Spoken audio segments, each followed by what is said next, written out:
Le centre de dessin de presse et d'humour de Saint-Just-le-Martel a accueilli aujourd'hui une trentaine de jeunes en formation agricole scolarisés à Bourges. Il reste 3 jours chez nous en Limousin pour aborder la Seconde Guerre mondiale, la résistance et notamment par le biais donc du dessin de presse. Margot Blanc-L'Oeil et Noël Vaille les ont rencontrés. Vous lui faites 3 petites verrues sur la joue gauche et 2 sur la joue droite. Croquet, François Hollande, Nicolas Sarkozy, Emmanuel Macron. Ces élèves se destinent au métier agricole. Tout droit venus de Bourges, ils étaient loin d'imaginer qu'ils se frotteraient à cet exercice. C'est pas facile, hein.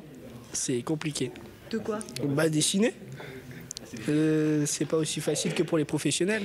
C'est marrant, c'est une façon marrante de se moquer.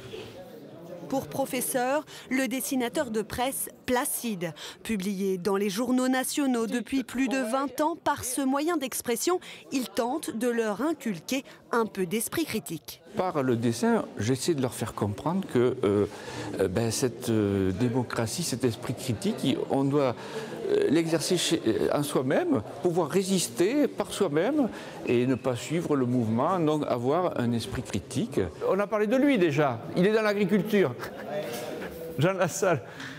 Le dessin de presse, un genre défendu depuis 40 ans à Saint-Just-le-Martel. Un genre journalistique et artistique plus que jamais nécessaire à préserver dans le contexte mondial actuel.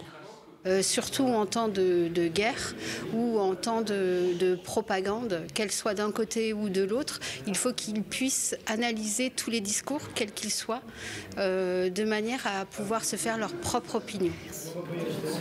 Voyons, chacun a son style, hein. Une opinion que ces élèves vont continuer à développer ces prochains jours en découvrant l'histoire de la résistance en Limousin.